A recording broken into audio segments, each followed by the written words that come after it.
And so, my dear ones, here we are. All these Sundays in July are moving along, are they not? They really are. Hard to believe that we're halfway through the year already. And it is a joy again and a pleasure to be with you all in this beautiful, beautiful sanctuary and to have your presence here filling it. And so, the topic, as Mark has already outlined, we've already known what the topic is for the month, and it has to do with that deeper sense of spirituality, and it has to do with you and I realizing more and more and more that we are spiritual beings, simply having a human experience for a very short time. And in that short time, we're here to accomplish and accomplish much because we can. And so I chose the topic today, that we are all of God, because before we realize the truth that sets us free, we have to realize that we are indeed all of God. And that the way we come to moving into the truth that sets us free and realizing that each and everything and each and every one of us are of God is through this radical spirituality. That's the way it works as I see it. Now, how come I can say that we are all of God? Well, it's ancient wisdom, isn't it? That we are made in the image and in the likeness of our Creator. And the image and likeness means its nature. That we all flow out of, come out of, divine substance, divine stuff. It's the stuff we're made of, divine substance. And so with this information and with this knowledge is the beginning, and it's only the beginning. Knowledge is only the beginning. Its potential power is the beginning of our really conscious unfolding into all that we are, into that image, into that likeness of being.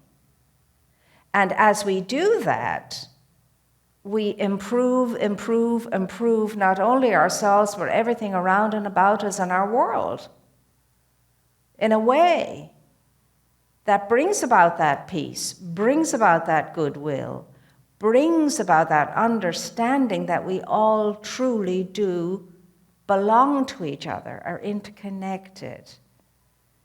And that connection cannot be broken. It cannot be broken. So we are called to understand it more deeply, more fully, so that we can be one with it and eager about it and enthusiastic about it and say, yeah, I'm on board. And of course, as Ernest Holmes also says, the founder of Science of Mind and Spirit, he says that there is only the one infinite, absolute power, and it is pure love. And that power exists in you and in me, indeed. That's one of our greatest affirmations. There is only one power for good in the universe, greater than all manifestation is, and you and I can use it, consciously use it. We use it all the time, but we can consciously use it toward the good, toward the good. Now, this one power is called by many, many, many, many names, too numerous actually to even remember for less mention. Two of my favorite words for this thing called God is life, capitals, life, and spirit, energy, power, energy, flow. Now, Dr. Ernest Holmes says too, and Mark touched on that as well, that what we evolve in our minds, we're going to involve in the experience of our lives. So, simply put, if I think it, and feel it, it's going to show up in my life as an experience. Thought is power, creative power. Thought has that magnetic element to it, that it attracts onto it its own like. Its own like. You and I are magnetic fields. Mind is energy, thought is energy. And that energy is always creating a nucleus. The thoughts create a little nucleus. And the more I think the thought, the greater the nucleus is, until it is at such a state that it creates all that attractive energy around it. And the more I think into it, the wider the energy force is. And then it starts to suck into it similar experiences with regard to what I'm thinking. So be careful what we think is the outcome of that. Now, we gather together in spiritual community like this.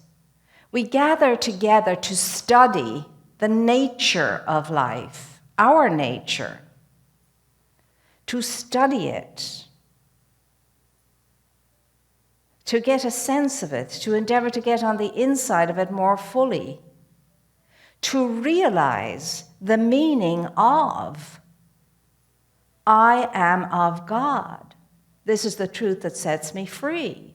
And the way to go about that and create that and evolve into that is through this thing we call radical, sacred service.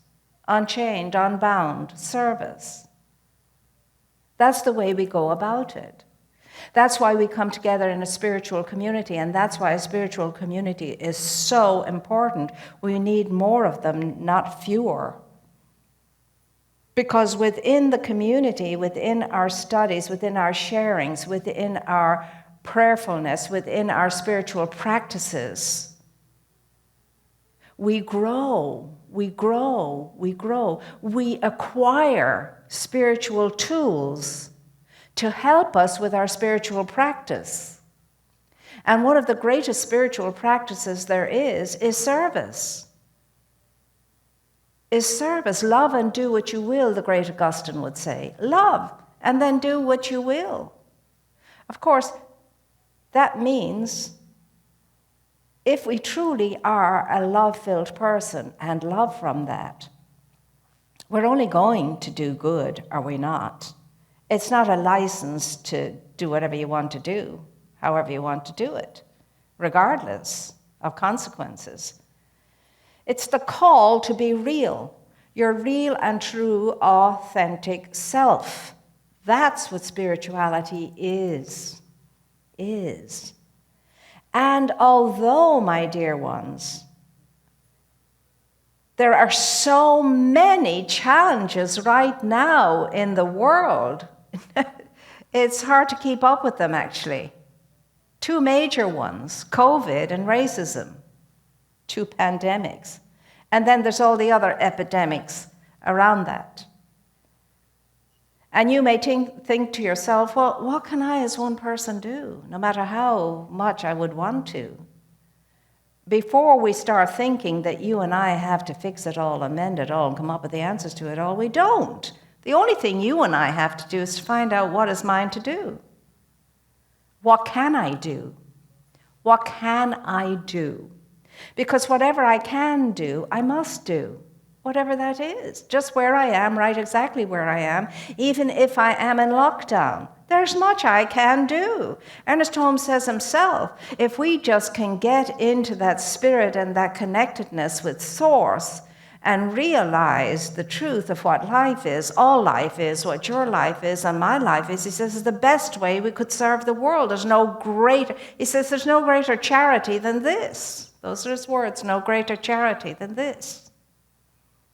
But what does it require? Well, it requires work upon ourselves. Now, within each and every one of us, there's a deep, deep yearning desire. It's a longing. It's a longing. And that desire is to realize that we are of God. To touch the truth that sets us free. That's what that is. And it never sleeps and it never slumbers. It is the call of the soul within us, the call of heaven within us to wake up. And if we haven't got that deep burning desire, it takes longer until it grows. But it will happen sooner or later along the line of eternity for you and for me. But we're here in spiritual community because we want to, quicken up that process. And I always loved the story of the young monk who's been seeking and seeking and seeking all his young life for self-realization. And he comes to a great master. And he says, Master, he says, I have been searching all my life for a way to self-realize. And I was hoping that you could help me with this. Can you help me? And the master just nods his head, yes. And then he says, come with me. Takes him down to the river, and they get into the river. And when they're into the river, a little bit above waist high, he grabs the monk and sticks his head under the water. He keeps him under the water for quite some time. Then eventually he lets him up. And he says to him, when you were under the water, what was it you were longing for? He says, breath. He says, well, when your longing to self-realize is as deep as your longing for that breath, you're about ready to begin the process.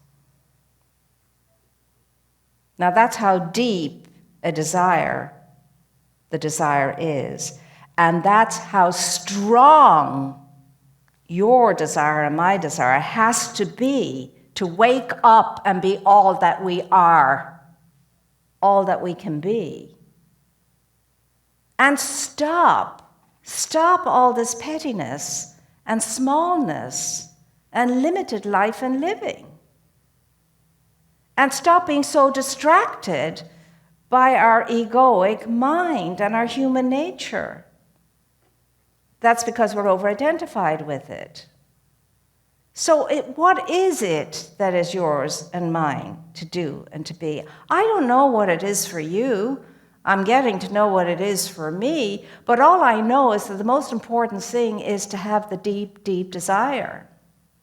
And all of us can show our true colors in ridiculous and taxing circumstances. Reminds me of the young man that I saw on television recently. I think it was at a Good Morning show by accident. I caught it or whatever. It was maybe a night show. I don't know. But his name is Dalen McClay. And this young man was stopped by police officers. And he was driving. And he was accused of being in possession of a gun. Falsely accused because he wasn't in possession of a gun. The young man ended up spending a year in prison because of this false accusation. So after he'd come out, one day he's out and he hears a terrific crash. And he runs to the scene of the crash. And he sees a police car has crashed. And the police officer in the driving seat is pinned in, and there's smoke coming up from the back, and there's a beginning of a lick of a flame coming up with it. And the other police officers tried to get him out, and he couldn't get him out. And that young man, somehow or another, had the strength to get that door open and drag that police officer out and save his life.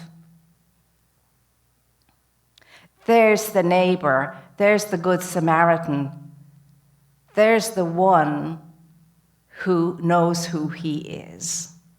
And afterwards he visits the officer and they become friends. And he says, well, the officer I discovered, he's a good man. He's a good man. I just want us all to be able to get along, just like Rodney King said. They had to create a better world together. Now that's what you and I are called to do, to create a better world together. Now if that young man can overcome all of that experience of his and go and help the very cause of his experience in a way, you and I can do much, I can tell you. And it's ours to do, is it not? Because you have an incredible power. You are an awesome individualized expression of the one. That infinite, absolute power and intelligence that is pure love is your essence. It's what you came out of. It's what you're filled with. It's what is yours to share and give away in the way that you're supposed to do it. But only you can know that. So let's just shoulder up and feel good about life. And then when you and I know that we are of God, that we can reach the truth that sets us free, and we can do it through this beautiful sacred service, we will be free of fear. And that's what we want to be free of, fear of each other especially. And all kinds of fears, whatever they are, we entertain. Because it's the fear in you and the fear in me that causes all the resentment plus. So let's be who and what we are, my dear ones. That point of power through which the infinite in all of its magnificence desires, wants to, and can express itself. If we allow it, if we open the portal and let it free, it can happen. Yes, you, no matter what your condition is, you, that's the one I am speaking to, especially those of us down on our last knee thinking, how can I live another day like this? You can, because you are that point of power. And if you concentrate on it, if you focus on it, if you think about it, if you tell yourself you're it, in time you will rise up and you will be it automatically without your even knowing it, and you will be everything you're meant to be on this plane, and more than you could ever imagine. And that's what I'm knowing for you, and that's what I'm knowing for each and every single one of us on this plane, because this is real, and it's not pie in the sky. It's how life is. It's how you are. It's how I am. So let's be who and what we are. I know we can, and I know already we are in the endeavor. That's why we're gathering together. We're already in this endeavor. But stay the course. Have the courage, the spiritual fortitude to endure even when there's nothing telling you that it's happening. That's called faith. That's called faith. And I have faith in life. I have faith in you. And I have faith that we are going to come through this experience the better for it. So, my dear ones, if it's going to be, it's up to me. That's our motto. So have a great good day for the remainder of the day, and wake up a little bit more into who and what you are.